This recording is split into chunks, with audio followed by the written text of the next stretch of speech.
আল্লাহ বলেন ইন্নাল্লাহা আশতারা মিনাল মুমিনিনা আনফুসাহুম ওয়া আমওয়ালাহুম বিআন্না লাহুমুল জান্নাহ। আল্লাহ বলে আমি মুমিনের মাল আর মুমিনের জান আমি কিনিয়া রইছি। আল্লাহ মুমিনের জান মুমিনের মাল আল্লাহ কিনালছে একটা জিনিসের বদলা, এটা হলো জান্নাত। বলেন না সুবহানাল্লাহ। আপনারা আল্লাহকে বিশ্বাস করেননি, রাসূলকে বিশ্বাস করেননি, ফেরেশতারে বিশ্বাস করেননি, আসমানি কিতাব বিশ্বাস করেননি, তকদির বিশ্বাস করেননি, রাসূলগণকে বিশ্বাস করেননি, মরার পরে আরেকটা জীবন আছে মানেননি, তাহলে আপনারা বলেন মুমিন মুসলমান। আল্লাহ বলে এই মুমিন মুসলমানের জান আর মাল আমি কিনালছি কের বদলা? জান্নাতের বদলা।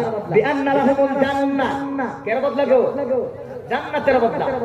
ওহনি জান আর মাল একমাত্র আল্লাহর ইচ্ছায় যারা চালাইবো আল্লাহ তাদেরই জান্নাত দেব। এই জন্য আমার ভাইয়েরা, আমার বন্ধুরা, রাসূল আর হাদিসের মধ্যে বলেন কুল্লু উম্মতি ইয়াদখুলুনাল জান্নাহ ইল্লা মান আবা। নবী বলেন আমার সব উম্মত জান্নাতে যাইব, যারা অস্বীকার করে তারা জান্নাতে যাইত না।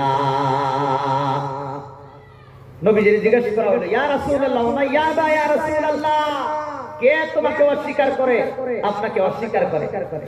তখন নবীজি কইল মান আফানি দাখালাল জান্নাহ, যারা আমাকে মানে তারা জান্নাতে যাবে। ওয়া মান আফানি ফাকাদ আবা, যারা আমারে ফলো করে না তারাই হবে জাহান্নামী।